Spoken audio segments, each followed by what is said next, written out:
Scientists discovered something Atlantis-like near Australia. There used to be an entire continent that's now underwater. Here's what happened to it. Around 70,000 years ago, during the last ice age, there was a huge landmass called Sahul. It was located in the southwestern Pacific Ocean. This ancient supercontinent connected what we now know as Australia, New Guinea, Tasmania, and the Aru Islands into one giant piece of land. Imagine lush tropical rainforests surrounded by beautiful mountains. Sahul's tallest mountains were in the New Guinea highlands, with peaks reaching over 13,000 feet. This beautiful place was home to a variety of unique animals, most of which were pouched creatures. But back then, they weren't just koalas and kangaroos. Sahul was filled with different types of grazers, burrowers, scavengers, and predators. It was home to a huge diprotodon, a powerful hunter Thiosolio, and a horrifying megalania, a creature that's much larger than any living lizard today. It was a unique place because the rest of the world was filled with placental animals at the time, like wolves, elephants, and humans. In Sahul, the only normal mammals were bats and rodents. But not all its parts were the same. The Timor, Arafura, and Carpentaria regions were covered by hot savanna and dry forests. It looked kinda like modern Australia, hot air deserts with scrubland, steppe, and temperate forests along the eastern coast. Back then, people were migrating all across the world. They made an incredible journey from Southeast Asia to Sahul and first arrived here from 60 to 45,000 years ago. They mostly traveled by foot and crossed the sea using bamboo rafts and simple boats. They came there from an ancient landmass called Sunda, which includes parts of Southeast Asia. They traveled across a series of islands known as Wallachia and eventually spread across Sahul. And it wasn't a small journey. Sahul was huge, around 4.1 million square miles. That's bigger than the USA or Canada. It stretched from the equator to around the southern part of New Zealand. So they arrived in what is now Australia and became Australia's first people.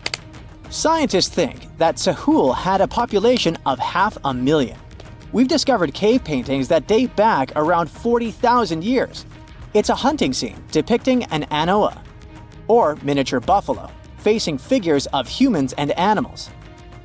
Researchers are trying to figure out how these early settlers moved across Sahul and where we might find archaeological evidence of their journey. To do this, they created a landscape evolution model.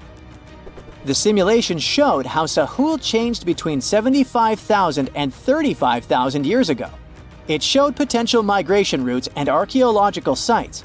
Humans likely traveled along coastlines and rivers. But how did Sahul get submerged off the coast of Australia, similar to the mythical Atlantis? During the last ice age, much of the Earth's water was locked up in large ice sheets and glaciers.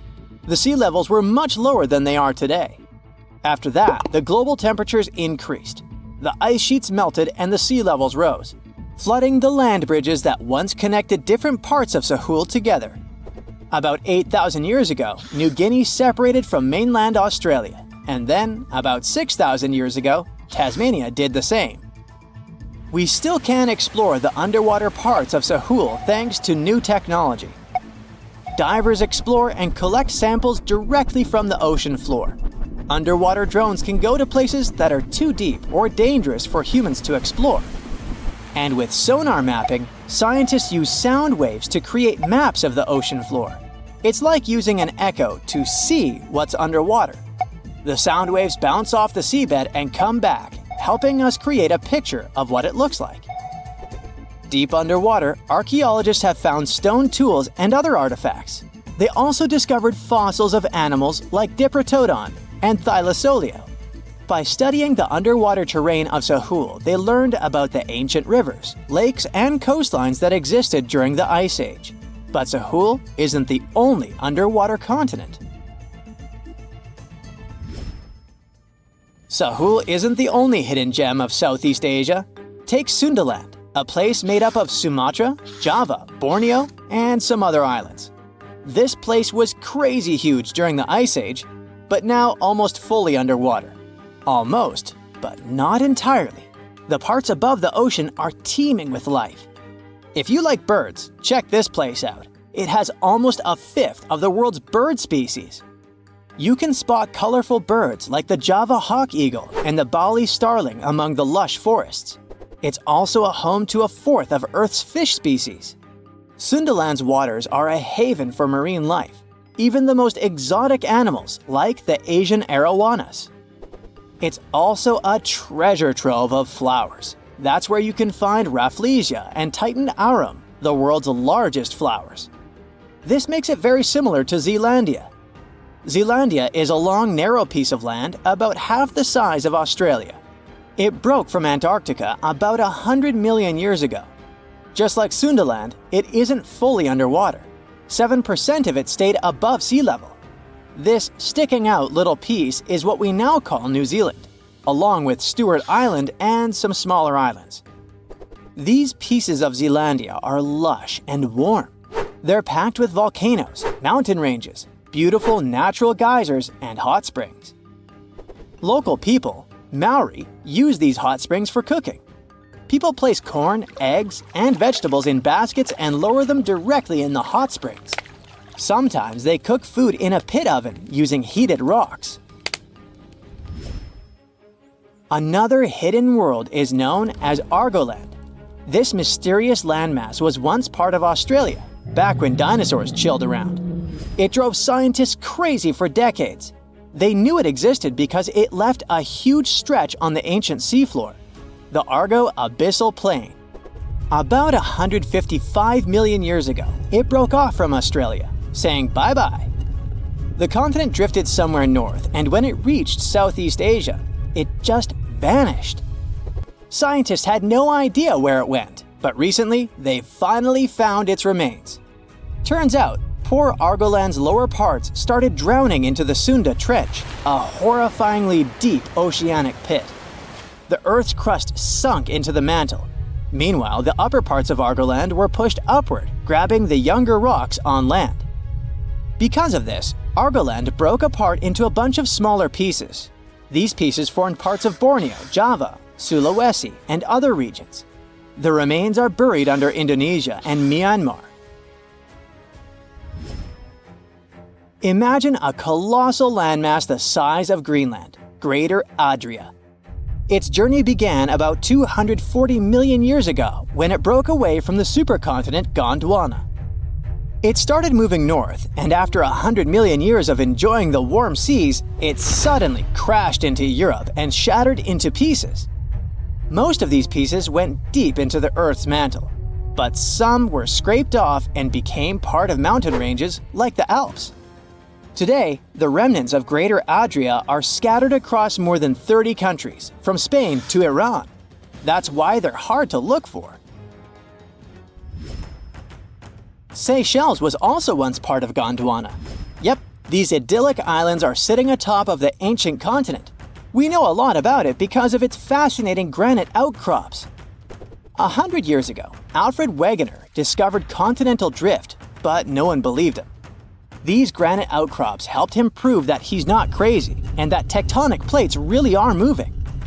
The Seychelles broke off from India and Madagascar and eventually became a sad loner in the Indian Ocean.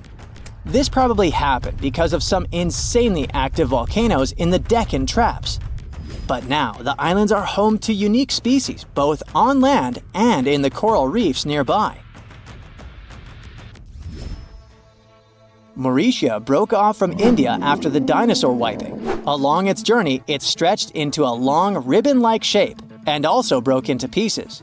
Now it's all scattered beneath the Indian Ocean. Scientists stumbled upon this lost land by studying tiny ancient crystals called zircons. These zircons are like time capsules. They date back an astonishing 660 million to 2 billion years. That's even older than Mauritius itself. These ancient crystals hinted that there's another Atlantis somewhere nearby. Turns out there are hidden continents all around the world, and maybe we'll discover more of them in the future. You've probably heard about the mysterious sea state of Atlantis. It was a high-tech utopia where people lived happily. But then something happened, and Atlantis disappeared from the face of the earth. Many people believe that this city lies at the bottom of the Atlantic Ocean. But what if we've been looking in the wrong place all this time? What if it's somewhere different from where they're trying to find it? What if all this time Atlantis was in the middle of the Sahara Desert? Well, this unexpected theory has some evidence, but to study this version, you first need to understand what Atlantis was and how we got to know about it. The very first mention of the mysterious city was in 360 BCE. Ancient philosopher Plato wrote about Atlantis.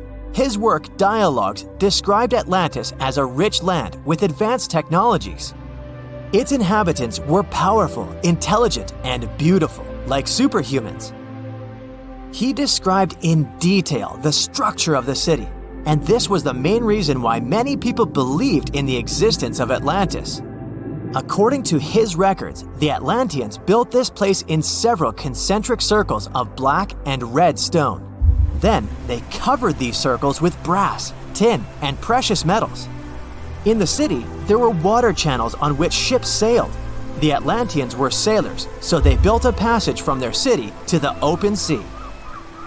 On the internet, you can find many drawings of Atlantis, created based on Plato's descriptions. Take a look at these drawings and an actual photo of the Eye of the Sahara. This place in the Sahara has a shape of several concentric circles.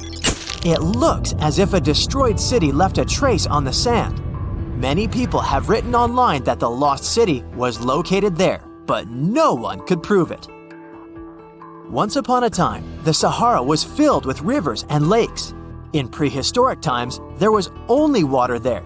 So far, everything matches. The Eye of the Sahara was first discovered in the 1930s. This place was considered a crater from a fallen meteorite. But in the middle of the 20th century, scientists conducted a soil analysis and refuted the version with a fallen space rock. In the end, everyone agreed that this was a dome of molten rocks under which magma was raging. For millions of years, wind and water had been destroying the formed landscape and eventually made it look like perfect circles. But what if the Atlanteans once came to this place and used natural circles to build a city? In this case, we would have many traces and artifacts from this developed civilization. And yes, archaeologists did find some arrowheads, spears, oars, and other things there. But this has nothing to do with Atlantis. In the Eye of the Sahara, a multitude of Acheulean artifacts lies. It was an ancient tribe that frequented this place. For the first time, Acheulean tools appeared more than 1.5 million years ago. Some of the items found there may be 130,000 years old, and according to the records, Atlantis existed about 12,000 years ago. Archaeologists found no artificial structures in this place. There was also no debris or traces of a large city. People would have found some stuff if a big city with advanced technologies had existed here. The main supporter of this idea was one YouTube channel. It collected 1 million views and attracted the attention of many historians and anthropologists. The theory that the Eye of the Sahara is Atlantis was quickly refuted. People found too many discrepancies between this place and the description of Atlantis. The author tried to catch the viewer's attention by presenting external similarities between the natural landscape and the fictional ancient city. Another popular theory claims that Atlantis was a real continent located off the Bahamas, but then this city was swallowed up by the Bermuda Triangle. According to this legend, the city ruins still lie at the bottom of the triangle, but there's no confirmation of this theory either. Writer Charles Berlitz invented it. Adherents of this theory claim that the walls and streets in the western part of the Bahamas might be the ruins of Atlantis. But scientists disagree. They have proven that these walls are natural formations of coastal rocks. There are also rumors that the story of Atlantis was inspired by an actual historical catastrophe, the Black Sea Flood. This is the Bosporus, a strait in Turkey connecting the Black Sea and the Sea of Marmara. Around 5600 BCE, The Black Sea was twice as small as it is now and had many cities on its shores. Unfortunately, a huge flood destroyed this flourishing civilization. Within a year, cities descended underwater, and surviving inhabitants moved to foreign lands and spread stories about the flood. Maybe these stories inspired Plato to come up with Atlantis. In the 1950s, people came up with another version. Atlantis was the continent that is now Antarctica. Tens of thousands of years ago, a warm continent with a developed city shifted to the northern part of our planet because of the movement of Earth's crust. The Atlanteans couldn't adapt to the cold conditions, and Atlantis was covered with a thick layer of ice. This theory was refuted when scientists began studying the tectonic plate's nature. It turned out that Earth's crust couldn't have moved such a huge continent as Antarctica. The tectonic plates don't behave this way at all. But the main question is, was Atlantis real? No one had described it before Plato. Perhaps the philosopher came up with it. Maybe he did this to emphasize the correctness of his views on life and to identify his philosophical theories.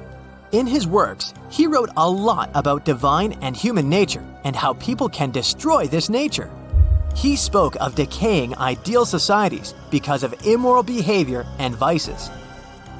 The Atlanteans were once moral, spiritual people who created a utopia, but then they became greedy and mean. They destroyed their inner nature, and for this, they had to witness the destruction of their city. One night, fires and earthquakes hit Atlantis and plunged the city into the sea.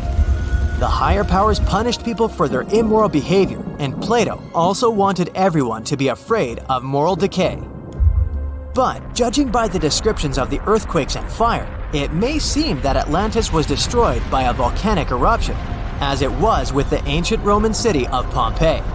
And such destructions have happened pretty often throughout history.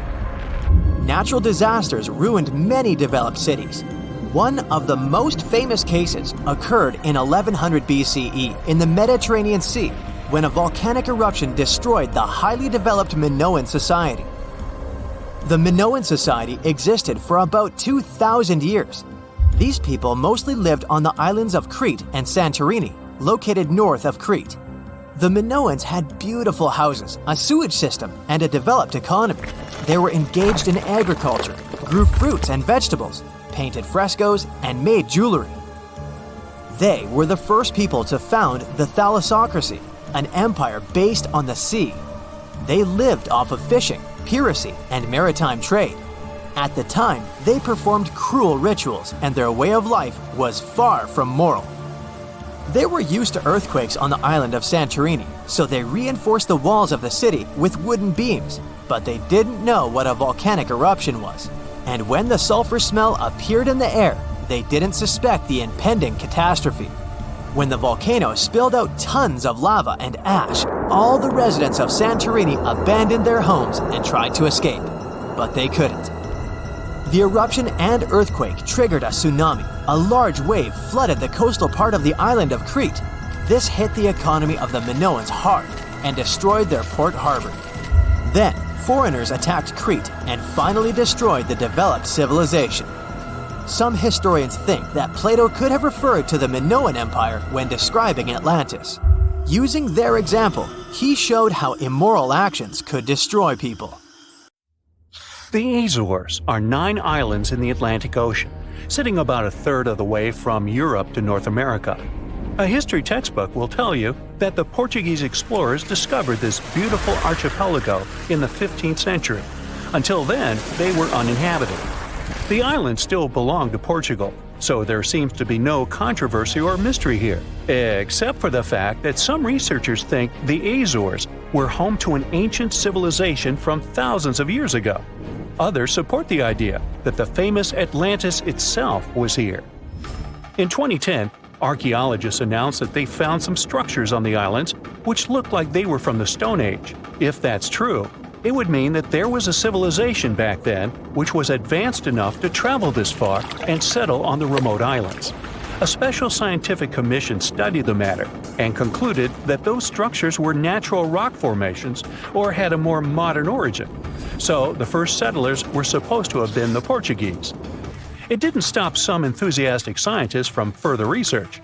They analyzed the DNA of mice from the Azores and found that it had the same genetic characteristics as house mice from northern Europe. The little rodents couldn't have sailed this far without humans, so it looks like the first people had arrived at the Azores before the Portuguese, and the plot thickens. Dr. Felix Rodriguez, who works at the University of the Azores, is determined to find out exactly when it happened. He's studying the megalithic structures found in the Azores. Similar structures found in Western Europe and the Mediterranean date back to the Neolithic age. According to Dr. Rodriguez, the oldest findings are from 4,200 years ago. It's not clear when civilizations left them. The professor identified 7 megalithic structures in one complex as dolmens for the deceased. The cavities are all cylindrical in shape and definitely don't look like a natural formation. The material from the cavities turned out to be at least 2,500 years old. There are also some pieces of ceramics that seem to be even older. It looks like the rocks in the area had been lifted. You can see it by the small waves left by lava. It's thick and sticky, so it can't leave vertical marks. Someone must have moved the rock from its horizontal position. Another interesting finding is some stone anchors with holes found by the sea. Similar ones were used in the Mediterranean and on the Atlantic coast of Europe, dating back to 1000 and 2000 BCE. The 15th century Portuguese were advanced sailors and never used stone anchors, only metal ones. The scientists also managed to find a structure built right in the volcanic tuff. It looks somewhat similar to the ones built in the Mediterranean that are at least 2,000 years old. These structures are called columbariums and were used to store the ashes of the deceased. They also found something resembling an oven next to it, so they could be a part of one complex. There's also a basin in the middle, and it's not the only one on the island. It looks like they had a special meaning to their builders. There are channels around the construction. They connect the 4 basins and the sun lights each of them at different times of the year.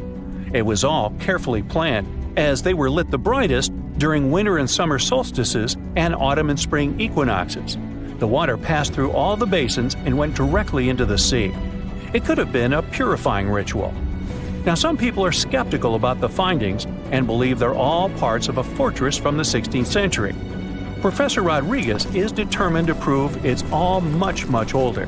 There must have been some ancient civilization here that could have left because of the volcanoes that go crazy every 50 years. Antonietta Costa, a postdoctoral student at the University of Porto in Portugal, is also sure that the first people came to the Azores in prehistoric times. She has studied standing stones with small openings, explained as cuts for quarrying the stones. Costa believes they are part of a calendar system. She noticed that none of the slits in the rocks were aligned with the cardinal east direction. The slits closest to it are smaller than the ones facing other directions, so it can't be just a coincidence. It also looks like the slits are aligned with the solstices, and that's what makes Costa think it could be a calendar. She also thinks the inscriptions left on slabs of bedrock on the islands are much like those maps that were left on the rocks during the Stone Age in mainland Europe. Another interesting theory about the Azores is that it could have been the location of the famous Atlantis, which was lost under the sea.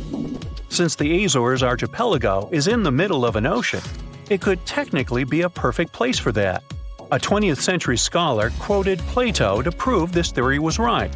The Greek philosopher suggested that Atlantis was in between the continents. The coins and sculptures supposedly found in the Azores when the Portuguese just arrived also point that there was someone else present there.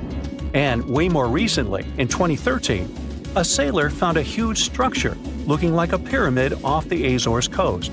It was most likely a large submarine volcano, but it's much cooler to think it was some big deal in Atlantis, right?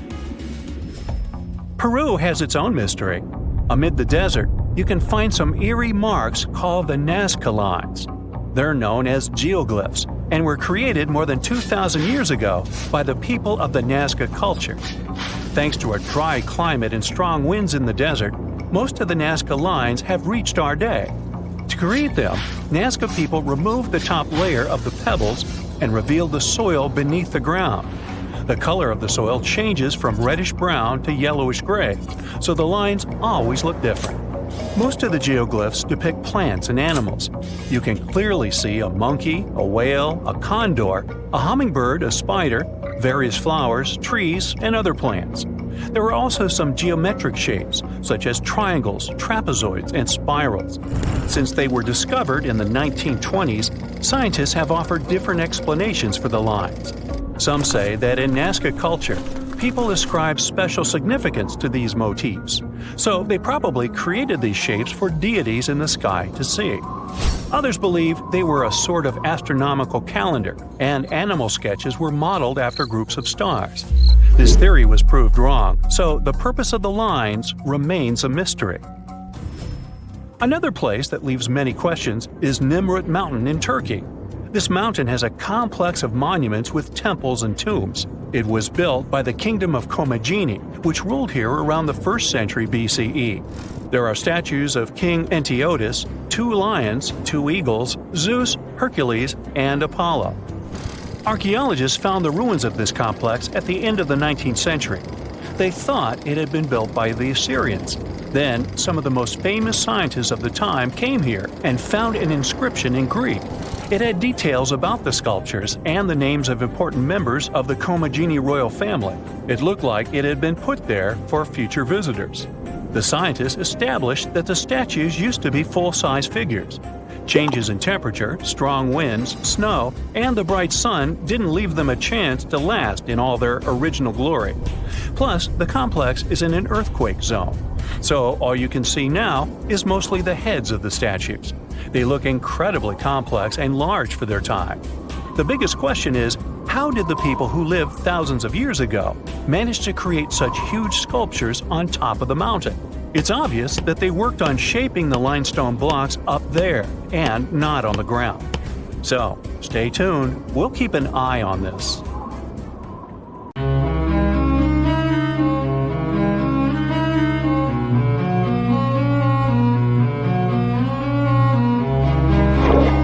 Question for you. Do you think Atlantis could be real?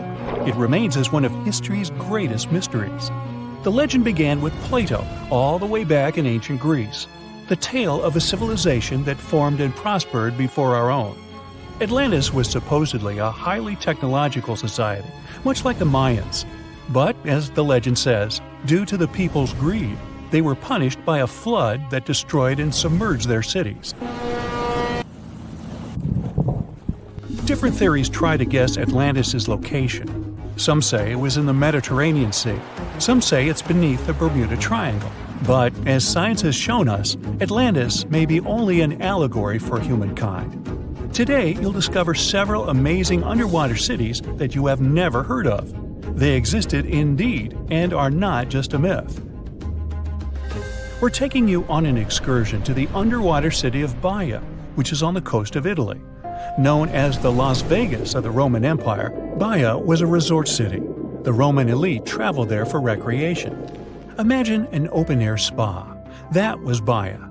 You can visit the submerged town by scuba diving and get close to that perfectly preserved, magnificent Roman sculpture, a true underwater wonder. You can spot the crumbled temples and buildings through glass-bottom boats. This is a moss-covered museum in Claudio's Nymphaeum. To your left, you can see a collection of classical Greek statues. Swimming down the Via Herculeana, you'll arrive at Villa Aprotio. Villas are Italian-style houses, and here you can admire their original marble floors. Notice the black and white patterns and the astounding shapes they make. Next, you'll arrive at Portus Julius. Can you see the collapsing wall structures at the bottom of the seafloor? You'll see well-preserved columns and limestone floors. Behold the ruins of the thermal baths of Lacus. The remaining multicolored mosaics are something great to see. You'll see their orange, blue, and green tiles if you get close enough. At Pisoni's Villa Pila, you'll see 25 preserved Roman pillars. Notice the arches, the frescoes nearby, and the magnitude of this well-kept treasure. The city was located over natural volcanic vents, so there were hot springs to be used at will. People went there looking to have an excellent time. And when I say people, I mean some of the great Roman emperors we learn about in school: Nero, Cicero, Caesar. But around the 8th century, the city was sacked and the luxurious town was abandoned. Slowly, the water level rose and the city started to drown. You are on a summer vacation off the coast of Greece, 4 hours outside of Athens, in the Peloponnese Peninsula on Pavlo-Petri. You dust off your snorkel and head for a free dive on a bright sunny day. Sometime into the dive, you start noticing patterns on the seabed. 13 feet below the surface, the outline of familiar objects starts to appear, one by one. As you continue swimming, what looks like the outline of an entire city emerges before your eyes. You wonder, how could water have taken the whole city?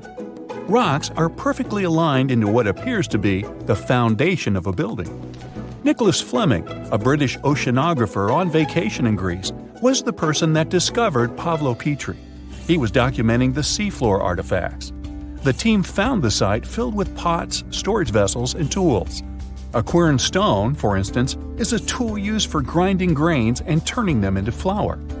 Multiple amphoras, which were found then, indicate that this settlement dated back to the Bronze Age, 5,500 years ago, when people started living in towns.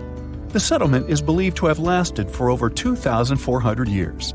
Pavlo-Petri is considered today the oldest submerged town yet found, and it's impressive that it wasn't a simple village. It was a vibrant port city with stone-built buildings, a marketplace, streets, and even squares. Let's continue our exploration and find secrets in other underwater cities. You are diving off the coast of the Ryukyu Islands. Pacific waters are far from smooth. There's a strong current pulling you into the deep sea. Suddenly, you see a huge structure thanks to the sunlight shining down on the seabed. At first, it looks like Machu Picchu's ruins across the globe in Peru. As you approach it, you slowly figure out its form. A pyramid-shaped structure, arches, staircases. It's something that could have easily been a palace or castle. Could this also be a sign of human activity? What you just saw is known today as the Yanaguni Monument. It also goes by the name of Japan's Atlantis. The entire monument is about the size of 5 football fields and the height of a 5-story building. Its most surprising feature is its expansive terraces that host large crowd gatherings. Explorers and scientists believe that Yanaguni dates back to 10,000 years ago. But whether it is a man-made structure or a natural formation is still under debate.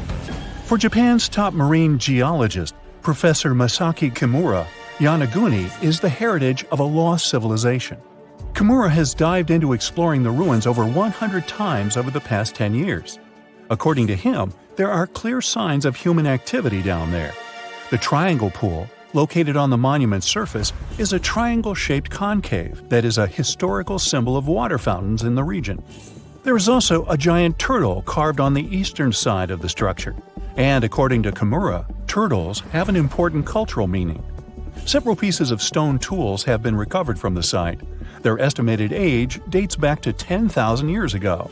However, not all scientists are convinced of the same. For many, Yanaguni is the result of thousands of years of erosion.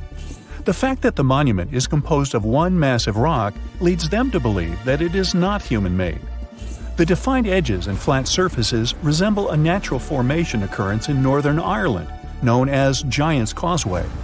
A series of interlocking basalt columns look like the ruins of a palace, but they were the result of volcanic activity in the region. Well, stay tuned for more underwater discoveries.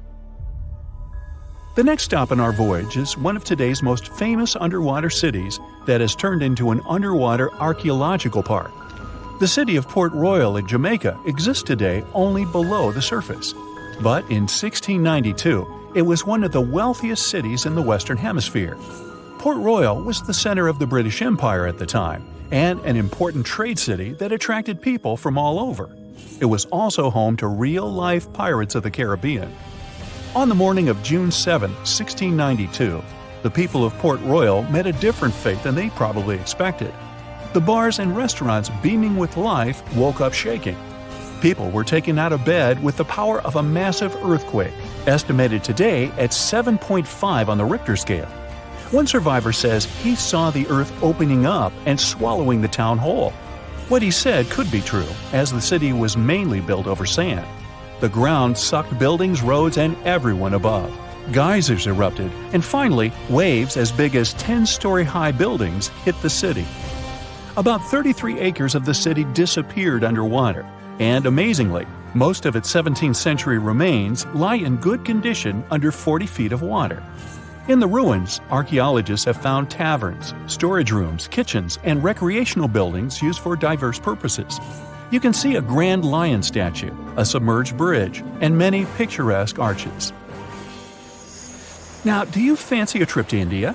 Just outside its coast lies another sunken marvel. A site known as the Lost City of Cambay is located on the Gulf of a similar name. It remained hidden until 2001, when the National Institute of Ocean Technology did a routine water assessment. With sonar technology, which sends a wave of sound to the bottom of the sea, they found something far beneath the surface. Images showed well-defined geometric shapes spread along a 5-mile stretch. The remains found dated to more than 9,500 years ago, meaning that this civilization was lost at around the end of the Ice Age. Debris recovered from the site included construction material, pottery, beads, sculptures, and even bones. Scientists argue whether these artifacts are indeed from the site, but if they truly are, then the lost city of Cambay would be the oldest civilization in the world. Well, this eerie Lake Huron discovery may be that it possibly contains the remnants of an entire civilization. Whoa, wait, sounds like Atlantis, right? Well, not exactly. But if there really had been an ancient underwater civilization here, it must have been a pretty advanced one. Around 10,000 years ago, 2 sharp glassy flakes broke off a stone tool and landed on the ground unnoticed. They stayed buried there for thousands of years, until 2013. Then scientists pulled up a small chunk of mud, about the size of a milk carton, from the bottom of Lake Huron, 100 feet underwater. Inside the mud, they found those same 2 flakes made of obsidian, a shiny black volcanic glass that forms when lava cools quickly. After careful testing, they realized these flakes came from Central Oregon, which is quite a distance, about 2,500 miles away. They found this prehistoric Great Lakes site on the Alpena Amberley Ridge, an underwater landform that once connected what's now Michigan and Ontario. Back then, it was dry land. Early humans used it to build traps for animals like caribou as the Ice Age faded and the Great Lakes began to form. Now, obsidian was the high-tech material of ancient times. It's super sharp and perfect for making tools. If you study the flakes carefully, it's obvious that humans made them. You can see where they struck them and the feathered edges that come from being carefully chipped. That means people were not only crafting tools here, but they also had access to obsidian that came from incredibly far away. It was likely possible through a huge trade network that spanned across the continent. For over 100 years, people have guessed that ancient societies might have existed beneath the Great Lakes, but no one had proof. That's why work on this submerged archaeological site is so important. A team of researchers has been trying to learn more about the 10,000-year-old ruins and the civilization that left them behind for over a decade now. Lake Huron's icy water acted like a time capsule that helped preserve things for thousands of years. So far, researchers have found not only unique stone tools, but also ancient trees with roots still intact and underwater peat bogs that preserved seeds and leaves. It was like an Ice Age version of Pompeii, a scene frozen in time. These discoveries are also helping scientists create new technologies and ways to do underwater archaeology. They've engaged sonars, underwater robots, and divers so far. Now, it's pretty cool that the tools they found on the Alpena Amberley Ridge were way smaller than other tools from the same era found nearby. That might mean a different group of people lived here, and they had their own unique way of life. Even the peat bogs they found, which are about 9,500 years old, hold secrets. They're full of pine needles, seeds, and leaves that could reveal what the environment was like back then. Usually stuff like this breaks down quickly on land, but the cold freshwater preserved it. The Michigan team is working with scientists in Cambridge, England, to extract DNA from the remains. If it works, it could finally confirm what animals lived there, and maybe even more. There are still years of discovery on this prehistoric Great Lakes site ahead. Another famous submerged archaeological site is the lost city of Pavlo-Petri. Archaeologists think it is the oldest sunken city in the world they've found and made official so far. Pavlo-Petri is around 5,000 years old. That means it existed even before the legendary Greek heroes in Homer's stories. Scientists first spotted it way back in 1904, and then mostly forgot about it until 1967, when Nicholas Fleming rediscovered it. He described it as a Bronze Age city now lying under about 10 to 13 feet of water. A year later, he returned with a team of scientists to study the ruins. Over 6 weeks, using just hand tapes and a basic grid, they managed to map out the city. They found that it covered almost 1,000 feet by 500 feet and had at least 15 buildings, courtyards, 5 streets, 2 tombs, and around 37 small stone graves. They also found signs that the ruins continued onto the nearby island of Pavlo-Petri itself. They dug up some amazing pottery, obsidian, and chert blades, and even a tiny bronze figurine that may date all the way back to 2800 BCE. Most of the buildings, though, came from the period between 1650 and 1180 BCE. Then scientists left the site alone again until 2009, when a super team of researchers launched a new 5-year project to really dive deep into the history of Pavlo-Petri. This time, they had digital mapping tools and better diving equipment, so they could explore and even excavate underwater.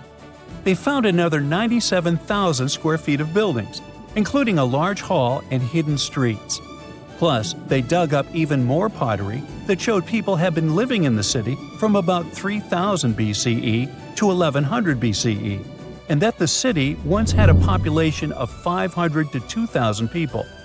No one knows for sure how the city ended up underwater, but many scientists think it was because of an earthquake, maybe around 1000 BCE, or even as late as 375 CE. Because it's the oldest underwater city ever found, some people even believe Pavlo-Petri might have inspired the legend of Atlantis. Another contestant for the Atlantis title lies near Japan. Back in 1986, a local diver was exploring the waters near the Ryukyu Islands when he found a giant structure made of perfectly shaped steps and sharp edges. It was 82 feet underwater. Today, the Yanaguni Monument is one of the most mysterious underwater sites on the planet. The structure is nearly half a football field in size. It looks like a massive stone pyramid with layers of platforms and steps stacked one on top of another. No one really knows where it came from or who built it. Some experts think the monument might be more than 10,000 years old, which would make it older than the Egyptian pyramids. One theory is that it could be the last remains of a lost civilization called Mu, a mythical Pacific society kind of like Atlantis. Others believe an ancient culture that lived in Japan as early as 12,000 BCE might have built it.